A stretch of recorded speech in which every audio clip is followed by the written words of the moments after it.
তো আমরা এই 59 নাম্বার প্রশ্নটা বাড়ি কাজ দিয়েছিলাম, আপনারা সবাই করেন নাই। তো আমরা দেখি এটাতে কি প্রশ্ন করছে, আমরা এটা সলিউশন দিব। আমার কথা কি শোনা যাচ্ছে? জি। তো এখানে দেখেন, খুবই সহজ একটা প্রশ্ন। একটা উপযোগ অপেক্ষক দেওয়া আছে, তারপর হচ্ছে প্রত্যেক দ্রব্যের দাম দেওয়া আছে 2 টাকা এবং আয় দেওয়া আছে 50 টাকা। আমরা আগে যখন করছিলাম বাজেট সমীকরণ দেওয়া ছিল, এখানে সরাসরি বাজেট সমীকরণ দেওয়া নাই, বাট আমরা এখান থেকে বাজেট সমীকরণ তৈরি করতে পারবো। কি পরিমাণ দ্রব্য দ্বয় ভোগ করলে উপযোগ সর্বাধিক হবে, অর্থাৎ অর্থাৎ আমাদের কি করতে হবে? সর্বোচ্চকরণ করতে হবে, উপযোগ সর্বোচ্চকরণ করতে হবে। এই যে উপযোগ অপেক্ষক, সেটাকে ম্যাক্সিমাইজ করতে হবে। তারপর হচ্ছে সর্বোচ্চ উপযোগ কত সেটা বার করতে হবে, অর্থের প্রান্তিক উপযোগ কত সেটা বার করতে হবে, এবং বাজেট 5 একক পরিবর্তন করলে উপযোগ কিরূপ পরিবর্তন হবে সেটা আমাদের কি করতে হবে, দেখাতে হবে। তাহলে প্রশ্ন তো আপনাদের সবার কাছে ক্লিয়ার? ঠিক আছে, তাহলে আমরা আমাদের সলিউশনে চলে যাই। হুম।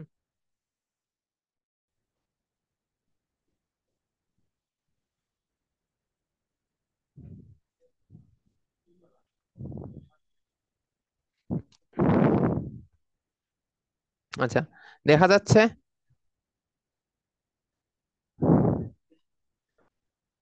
হ্যালো? জি ভাই, দেখা হ্যালো? যাচ্ছে। আচ্ছা, দেখা যাচ্ছে। আচ্ছা, একটু ঝাপসা হয়ে গেছে। আচ্ছা, যাই হোক, আমাদের প্রথম যেটা করতে হবে, উপযোগ অপেক্ষকটা লিখলাম যেটা দেওয়া ছিল। এটাকে আমরা কি করব, সর্বোচ্চকরণ করব। এবং আমাদের আমাদের এখানে কি লাগবে, বাজেট কনস্ট্যান্ট লাগবে, শর্ত লাগবে। শর্তটা কি, বাজেট। বাজেট সমীকরণ কিন্তু দেওয়া নাই, বাজেট সমীকরণ আমাদের কি করতে হবে, তৈরি করতে হবে। প্রশ্নে কি বলছিল যে উভয় দ্রব্যের দাম 2 টাকা। তাহলে উভয় দ্রব্যের দাম যেহেতু 2 টাকা, তাহলে প্রথম দ্রব্যের দামও 2 টাকা, P1 ও 2, P2, মানে সেকেন্ড দ্রব্যের দামও 2 টাকা। আর আয় কত দেওয়া ছিল, 50। তাহলে আমরা জানি বাজেট সমীকরণ সমান কি, P1 Q1 plus P2 Q2 সমান M। এম মানে হচ্ছে আয়, আর P1 এইগুলো হচ্ছে খরচ। প্রথম দ্রব্যের পিছনে খরচ হচ্ছে এইটা, আর দ্বিতীয় দ্রব্যের পিছনে খরচ হচ্ছে এইটা। তো দুইটা যোগ করলে হচ্ছে মোট খরচ। মোট খরচ আর মোট আয় কি হবে, সমান হবে। এটাই হচ্ছে বাজেট। তাহলে এখানে আমরা P1 এর মান বসাই দিলাম। P1 এর মান কত, 2। P2 এর মান হচ্ছে 2, তাহলে 2Q1 প্লাস 2Q2 সমান 50। সেটা আমরা দেখতেছি। তারপর আমরা কি করলাম, এই যে আমরা বাজেট সমীকরণ আমরা জানি যে লাগরেঞ্জ ইকুয়েশন তৈরি করা লাগে, এই জন্য হচ্ছে ওই যে কনস্ট্যান্টটাকে বাম দিকে নিয়ে আসি আমরা। হ্যাঁ, 50 - 2Q1 Q2 সমান 0, এরকম লিখি। আচ্ছা, এখন আমরা কি পাইছি, ওই যে আমাদের অবজেক্টিভ ফাংশন পাইছি। অবজেক্টিভ ফাংশন দেওয়াই আছে। অবজেক্টিভ ফাংশনটা কি, যেটাকে আমরা ম্যাক্সিমাইজ করি অথবা মিনিমাইজ করি, অর্থাৎ সর্বোচ্চ বা সর্বনিম্ন। তো আমরা সর্বোচ্চ করব কি, উপযোগ অপেক্ষক, এটা দেওয়া আছে। আর আমরা শর্তটাও পেয়েছি। শর্তটা হচ্ছে কি, শর্তটা হচ্ছে বাজেট। তাহলে আমরা এই objective function and constant use করে আমরা কি করব, লাগরেঞ্জিয়ান ফাংশন তৈরি করব। লাগরেঞ্জিয়ান ফাংশনটা কিভাবে তৈরি করি, প্রথমে অবজেক্টিভ ফাংশনটা লিখি, প্লাস ল্যামডা ইনটু আমাদের কনস্ট্যান্ট। এই যে অবজেক্টিভ ফাংশন লিখলাম, প্লাস ল্যামডা ইনটু কনস্ট্যান্টটা লিখলাম। এখন আমরা জানি অপটিমাইজেশনের প্রাথমিক শর্ত কি, প্রাথমিক শর্ত হচ্ছে ফার্স্ট অর্ডার ডেরিভেটিভ সমান কি হবে, 0 হবে। তাহলে আমরা এই যে লাগরেঞ্জিয়ান ফাংশন সেটাকে এখানে কয়টা ভেরিয়েবল আছে, 3টা ভেরিয়েবল আছে, Q1 Q2 আর হচ্ছে ল্যামডা। Q1 Q2 আর ল্যামডার সাপেক্ষে ফার্স্ট অর্ডার ডেরিভেটিভ করবো এবং সমান কত বসাইবো, 0 বসাবো। তাহলে প্রথমে Q1 এর সাপেক্ষে ডেরিভেটিভ করতেছি। Q1 এর সাপেক্ষে ডেরিভেটিভ করলে এটার আমরা সাইন দিতেছি L1। ঠিক আছে, এটা না লিখলেও হয়, আমি এমনিতে লিখলাম আর কি। তে এল কে মানে লাগরেঞ্জিয়ান ফাংশনকে Q1 এর সাপেক্ষে ডেরিভেটিভ করলে কি হবে, এই যে Q1 স্কয়ার আছে, তাহলে 2 সামনে চলে আসবে না, 2Q1।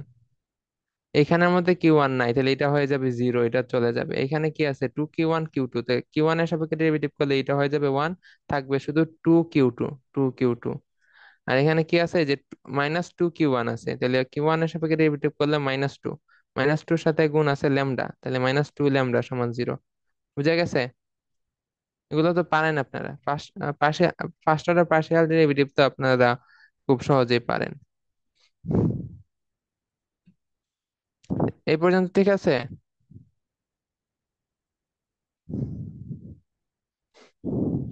হ্যালো? জি। জি জি। ভাই। ওকে। ওকে, তারপরে আমরা কি করব, আমরা Q1 এর সাপেক্ষে ডেরিভেটিভ করছি, এখন Q2 সাপেক্ষে ডেরিভেটিভ করব। তো এটাকে Q2 সাপেক্ষে ডেরিভেটিভ করলে কি হবে, এখানে তো Q2 নাই, তাহলে এটা হয়ে যাবে 0।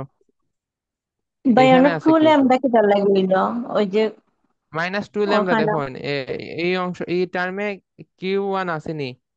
Q1 আছে তো, না, Q1 খানো আছে, অন Q1 ওই আছে, অন Q1 বুঝছে। আছে না? কিউ, অন কি, বুঝছি। হ্যাঁ Q1 তো এখানে Q1 এর সাপেক্ষে ডেরিভেটিভ করলে কত হইব? -2 হইব না নি? বুঝছি ভাই। -2 হইব, তো -2 লিখলে হইব নি? এই পুরাটার সাথে কিতা গুণ আছে? ল্যামডা গুণ আছে না? -2 এর সাথে ল্যামডা গুণ হইয়া বইব, তাহলে গুণ হইলে -2λ। বুঝছেন নি? বুঝছি ভাই। আচ্ছা, তারপর হচ্ছে আমাদের কিউ টু সাপেক্ষে ডেরিভেটিভ করবো, তাহলে কিউ টু সাপেক্ষে ডেরিভেটিভ করলে এখানে তো কিউ টু নাই, এটা হয়ে যাবে 0।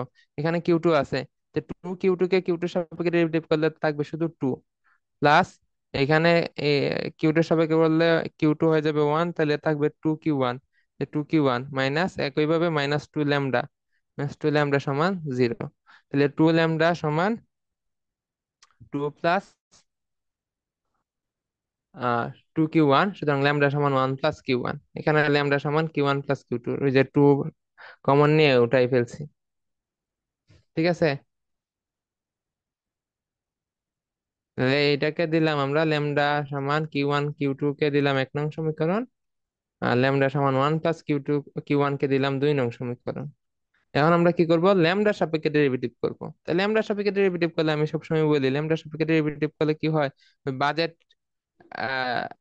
ইকুয়েশনটাই হয়, বাজেট সমীকরণই হয়, যে 50 -2Q1 -2Q2 সমান 0। তো এটা আবার লিখলাম, এই যে এটাকে কি করছে, ল্যামডা সাপেক্ষে ডেরিভেটিভ করছে। এখানে তো ল্যামডা নাই, অবজেক্টিভ ফাংশনে ল্যামডা নাই, আছে কোথায়? এই যে এখানে। ল্যামডাকে ল্যামডা সাপেক্ষে ডেরিভেটিভ করলে কত হইব? 1। 1 এর সাথে কত গুণ হবে এই পুরা কনস্ট্যান্টটা? তাহলে আলটিমেটলি কি থাকবে? এই কনস্ট্যান্টটাই শুধু থাকবে, সমান এটা কনস্ট্যান্টটা 2Q1 + 2Q2 সমান 50 পাইলাম। এখন আমরা দেখতেছি কি, আমাদের টার্গেট কি? আমাদের টার্গেট হচ্ছে Q1 এবং Q2 এর মান বের করা। ভোগের পরিমাণ কত হলে কি হবে, উপযোগ সর্বোচ্চ হবে, সেটাই তো। তাহলে Q1 Q2 এর মান বার করবো। Q1 Q2 এর মান কিভাবে বের করতে পারি দেখেন, এখানে 1 নং সমীকরণে কি পাইছি? ল্যামডা সমান Q1 + Q2। আর 2 নং সমীকরণে পাইছি ল্যামডা সমান 1 + Q1। তাহলে আমরা বলতে পারি না যে এই দুইটা সমীকরণ থেকে, তাহলে ল্যামডা সমান তো ল্যামডা হবে, দুইটাই সমান ল্যামডা, তাহলে দুইটা সমান লিখতে পারি। Q1 + Q2 সমান 1 + Q1 লিখতে পারি না? জি। আচ্ছা, তারপরে হচ্ছে দুইটা যে সমীকরণ কিউয়ানটাকে, থেকে কিউ এর মান। হ্যাঁ হ্যাঁ দুইটাই তো ল্যামডা সমান। একবার আমি বললাম ল্যামডা সমান Q1 + Q2, আবার বললাম ল্যামডা সমান 1 + Q1। তাহলে Q1 + Q2 সমান 1 + Q1। বুঝা গেছে? জি। আচ্ছা, এই দুইটা সমান লিখলাম, তাহলে Q1 কে বাম দিকে নিয়ে আসলাম। তো Q1 কাটা, থাকবে শুধু Q2। Q2 সমান কত? 1। এখন কিউ টুর মান পেয়ে গেছি, Q2 কত? 1। এখন কিউ ওয়ান এর মান পাবো, বের করতে হবে। তো Q1 এর মান বের করার জন্য আমরা কি করছি, Q2 এর মান সমীকরণ 3-এ বসাইতেছি। সমীকরণ 3-এ Q1 Q2 দুইটাই দেওয়া আছে। তাহলে এখানে যদি আমি Q2 এর মান বসাই, তাহলে Q1 এর মান আমি কি করব, পেয়ে যাব। 3 নং সমীকরণ কি, 2Q1 + 2Q2 সমান 50। তাহলে Q2 মান কত? 1। তো এখানে 1 বসালে কত হবে? 2। 2Q1 + 2 সমান 50, তাহলে 2Q1 সমান কত? 48। তো Q1 সমান কত? 24। সুতরাং কাম্য পরিমাণ কত?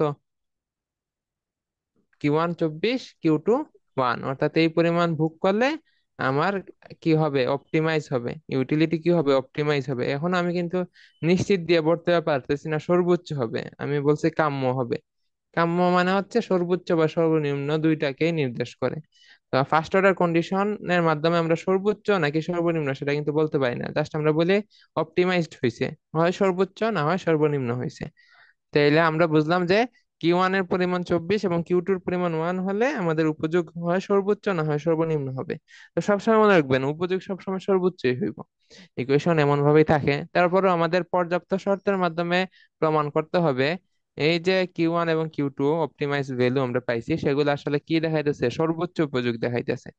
তো আমরা পর্যাপ্ত শর্ত দেখানোর জন্য আমরা জানি কি করতে হয়, সেকেন্ড ডেরিভেটিভ নিতে হয়। সেকেন্ড অর্ডার কন্ডিশনে কি কি নিতে হয়, সেকেন্ড অর্ডার ডেরিভেটিভ নিতে হয়। তাইলে আমরা ওই যে L11 মানে হচ্ছে এই যে লাগরেঞ্জিয়ান ফাংশনকে কিউ ওয়ান এর সাপেক্ষে দুইবার ডেরিভেটিভ করা। এই যে একবার তো ডেরিভেটিভ করছিলাম যে delta L delta Q one, এটাকে আবার কিউ ওয়ান এর সাপেক্ষে ডেরিভেটিভ করা মানেই হচ্ছে সেকেন্ড ডেরিভেটিভ। তাহলে প্রথমবার ডেরিভেটিভ করে কি পাইছিলাম, 2Q1 plus 2Q2 minus 2 lambda. এই দেখেন যে 2Q1 plus 2Q2 minus lambda. প্রথমবার ডেরিভেটিভ করে এটা পাইছি, এটারে আবার কিউ ওয়ান এর সাপেক্ষে ডেরিভেটিভ করা মানে হচ্ছে সেকেন্ড ডেরিভেটিভ। তো এটাকে আবার কিউ ওয়ান এর সাপেক্ষে ডেরিভেটিভ করলে কি পাবো, 2 পাবো। আবার সেকেন্ড গুডস এর সাথে সাপেক্ষে সেকেন্ড ডেরিভেটিভ করতেছি। ঠিক আছে, যে কিউ টু সাপেক্ষে ডেরিভেটিভ করে পাইছিলাম 2 প্লাস 2Q1 মাইনাস 2 ল্যামডা, এটাকে আবার যদি কিউ টু সাপেক্ষে ডেরিভেটিভ করি হয় আমার কত, জিরো। কত হয়, জিরো হয়, কারণ এখানে কি নাই, কিউ টু নাই। তারপরে আমরা ধরেন, আচ্ছা এটা আগে করলে ভালো হইতো, ল্যামডার সাপেক্ষে সেকেন্ড ডেরিভেটিভ। ল্যামডার সাপেক্ষে ফার্স্ট ডেরিভেটিভ করে আমরা এটা পাইছিলাম, এটাকে আবার ল্যামডার সাপেক্ষে ডেরিভেটিভ করলে কত হইব, কি হবে, সেকেন্ড ডেরিভেটিভ হবে। এটাকে আবার ল্যামডার সাপেক্ষে ডেরিভেটিভ করলে হয় জিরো। তারপরে হচ্ছে আমাদের ক্রস পার্শিয়াল গুলা দেখতে হয়, যে প্রথম দ্রব্যের সাপেক্ষে ফার্স্ট ডেরিভেটিভ করে যেটা পাইছি সেটাকে সেকেন্ড গুডস দ্বারা ডেরিভেটিভ করা। ঠিক আছে, মানে হচ্ছে তাহলে L12 মানে হচ্ছে এই যে প্রথম দ্রব্যের সাপেক্ষে যখন ডেরিভেটিভ করছিলাম সেটাকে কি করা, সেকেন্ড দ্রব্য দ্বারা ডেরিভেটিভ করা। তো সব সময় মনে রাখবেন যে L12 সমান অলওয়েজ কি তা L21। তাহলে আমি যদি এইটা বার করি, প্রথম গুডস এর সাপেক্ষে ডেরিভেটিভ কে সেকেন্ড গুডস দ্বারা ডেরিভেটিভ যদি করি, তাহলে আবার সেকেন্ড দ্রব্যের দ্বারা ডেরিভেটিভ কে ফার্স্ট দ্রব্যের দ্বারা আবার ডেরিভেটিভ করার দরকার নাই, এটা সবসময় সমান হয় ইয়াংস থিওরেম অনুযায়ী। আচ্ছা তাহলে এটা যদি আমরা দেখি, তাহলে এটা কত হইতেছে, L12 হচ্ছে 2 হইতেছে। এটা তো বুঝতে পারতেছেন যে কিউ ওয়ান এর সাপেক্ষে যখন ডেরিভেটিভ করছিলাম এটা পাইছিলাম, এটাকে কিউ টু সাপেক্ষে ডেরিভেটিভ করলে 2 হয়। আবার আমাদের কি করতে হবে, ল্যামডার সাপেক্ষে ক্রস পার্শিয়াল করতে হবে, অর্থাৎ প্রথম দ্রব্যের সাথে ল্যামডার ক্রস পার্শিয়াল। প্রথম দ্রব্যের সাপেক্ষে ডেরিভেটিভ করে এটা পাইছিলাম, এটাকে ল্যামডার সাপেক্ষে ডেরিভেটিভ করলে -2 হয়। সেকেন্ড দ্রব্যের সাথে সেকেন্ড দ্রব্যের সাপেক্ষে ফার্স্ট ডেরিভেটিভ করে এটা পাইছিলাম, এটাকে ল্যামডার দিয়ে ডেরিভেটিভ করলে -2 হয়। এখন আমরা কি করতে পারবো, বর্ডার হেসিয়ান ডিটারমিনেন্ট বের করতে পারবো। বর্ডার হেসিয়ান ডিটারমিনেন্ট হচ্ছে এইরকম, L lambda lambda, L lambda one, M lambda two, L one lambda one one. এখানে যে আমাদের রো যেটা আছে, রোতে প্রথম কম্পোনেন্ট ল্যামডা থাকবে, দেখেন এই যে ল্যামডা। তারপর হচ্ছে ওয়ান, এই যে ওয়ান ওয়ান, এরপর হচ্ছে টু, এই যে টু টু। তারপর হচ্ছে কলামের ক্ষেত্রে প্রথমে দেখেন ল্যামডা, এই যে ল্যামডা। পরের বার দেখেন ওয়ান, এই যে ওয়ান। এর পরের বার দেখেন টু। ঠিক আছে, এটা জাস্ট সিকোয়েন্সটা মনে রাখিয়েন। তারপর এখানে আমরা মানগুলো বসাই দিলাম, lambda, L lambda lambda, lambda সাপেক্ষে সেকেন্ড ডেরিভেটিভ জিরো, বসাইলাম জিরো।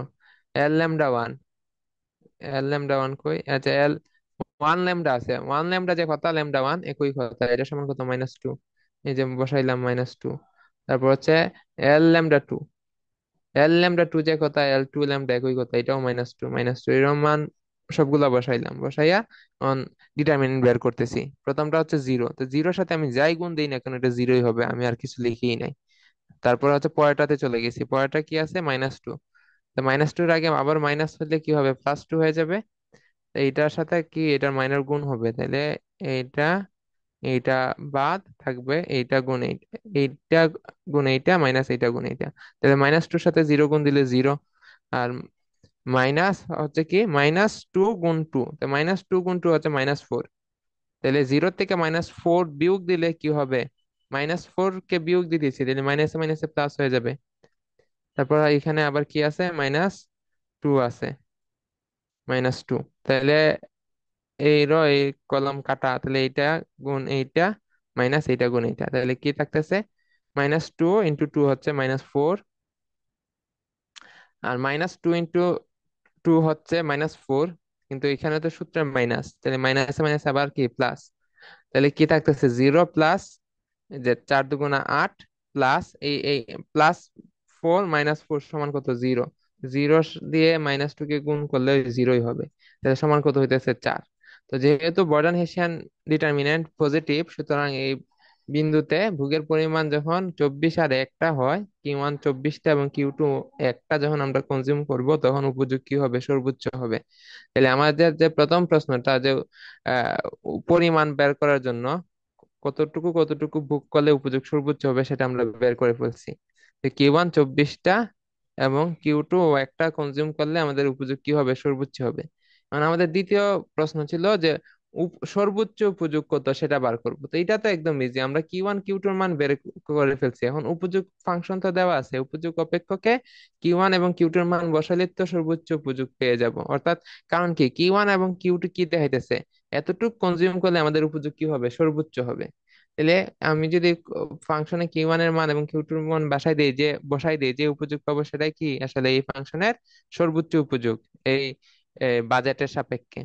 তো এইখানে বসাইলাম, বসাই জাস্ট ক্যালকুলেশন করছি। ক্যালকুলেটরে ক্লিক করবেন, Q1 এর মান 24 আর Q2 এর মান 1 বসাইলাম। যে Q1 এর মান 24, Q2 এর মান 1 বসাইলাম। ঠিক আছে, জাস্ট ক্যালকুলেটরে ক্লিক করবেন, পেয়ে যাবেন কত হয়েছে, 626। ইজি। তারপর আমরা কি করছি, আমাদের বলছে কি অর্থের প্রান্তিক উপযোগ বের করার জন্য। অর্থের প্রান্তিক উপযোগ, তাহলে অর্থের প্রান্তিক উপযোগ কি, ল্যামডা। অর্থের প্রান্তিক উপযোগ কি, এই যে আমাদের লাগরেঞ্জ মাল্টি, একটা খুবই গুরুত্বপূর্ণ কনসেপ্ট। এই যে আমাদের যে লাগরেঞ্জ মাল্টিপ্লায়ারটা আসলে কি দেখায়, লাগরেঞ্জ মাল্টিপ্লায়ারটা আসলে দেখায় অর্থের প্রান্তিক উপযোগ। অর্থাৎ বাজেট 1 একক বাড়লে বা ইনকাম আপনার 1 টাকা বাড়লে উপযোগ কতটুকু বাড়বে, সেটা হচ্ছে এই ল্যামডা দেখায়, marginal utility of money or income. ঠিক আছে, তো এটার একটা নাম হচ্ছে শ্যাডো প্রাইস। আর যখন এটা ওই যে আমরা যখন কি করছি, প্রোডাকশনের সময় যখন ইউজ করছি, প্রোডাক্ট ম্যাক্সিমাইজেশন যখন করছি, তখন ল্যামডা দেখাইতে হচ্ছে marginal cost, sorry marginal cost না, মার্জিনাল প্রোডাক্ট দেখাইতে, মার্জিনাল প্রোডাকশন। হ্যাঁ, এক এক টাকা ব্যয় বাড়ালে আমার উৎপাদন কতটুকু বাড়তো। আর এখানে উপযোগের ক্ষেত্রে এই ল্যামডা দেখায় হচ্ছে অর্থের প্রান্তিক উপযোগ, অর্থাৎ 1 টাকা ইনকাম বাড়লে আমার উপযোগ কত বাড়বে। তাহলে আমরা ল্যামডার মানটা বের করাই আমাদের কাজ, অর্থের উপযোগ বার করার জন্য। তাহলে আমরা জানি অর্থের প্রান্তিক উপযোগ সমান হচ্ছে ল্যামডা। তাহলে আমরা এখন ল্যামডা মান বার করবো। তো ল্যামডার মান কত, ল্যামডা সমান দুইটা ইকুয়েশন আমরা পাইছিলাম। তাহলে আমরা সমান পাইছিলাম Q1 + Q2, আবার 1 + Q1, যে কোনো একটাতে মান বসাইলে হইব, এটাতেই বসাই, প্রথমটাতে বসাইছিলাম। তাহলে আমরা সমান Q1 + Q2। তাইলে এই যে এখানে Q1 এবং Q2 এর মান সমীকরণ একে বসাই, যে Q1 হচ্ছে 24, Q2 হচ্ছে 1, তাহলে যোগ করলে 25। সুতরাং অর্থের প্রান্তিক উপযোগ 25। আমরা যদি 2 নং সমীকরণও বসাইতাম তাইলেও 25ই হইতো। এখন 2 নং সমীকরণে কি দেওয়া আছে, ল্যামডা সমান 1 + Q1, ল্যামডা সমান 1 + Q1 দেওয়া আছে। তাহলে এখানে 1 + Q1 এর মান কত, 24 না, সমান কত হয়, 25। তাহলে এই সময় 2 নং সমীকরণে বসাইলেও কত হইতো, 25ই হইতো।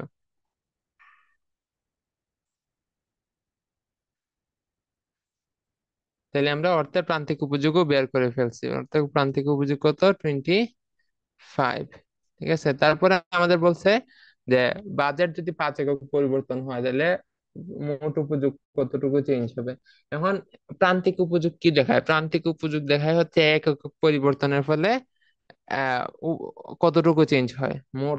প্রান্তিক উপযোগ কি দেখায়, 1 একক চেঞ্জ হইলে মোট উপযোগ কতটুকু চেঞ্জ হয়। ঠিক ঠিক আছে, প্রান্তিক মানে তো এটাই, 1 একক চেঞ্জের জন্য, সর্বশেষ একক চেঞ্জের জন্য কতটুকু চেঞ্জ হয়। তাহলে বাজেট 1 একক বৃদ্ধি করলে বা 1 একক পরিবর্তন হলে মোট উপযোগের পরিবর্তন হয় কত, 25 একক। তাহলে বাজেট 5 একক পরিবর্তন করলে মোট উপযোগের পরিবর্তন হবে কত, 25 × 5, 125 একক। বুঝা গেছে?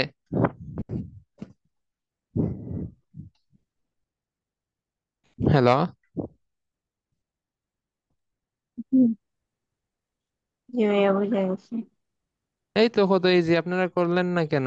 ঠিক আছে, খুব ইজি না, কত সময় লাগছে আমি আপনাদেরকে তো আমি বুঝাই ফেলছি, আমি যে করছি আমি জাস্ট একটু আগে আসলে এটা করছি, লিখছি খাতায়। ঠিক আছে, খুব বেশি বুঝলাম। সময় লাগে নাই।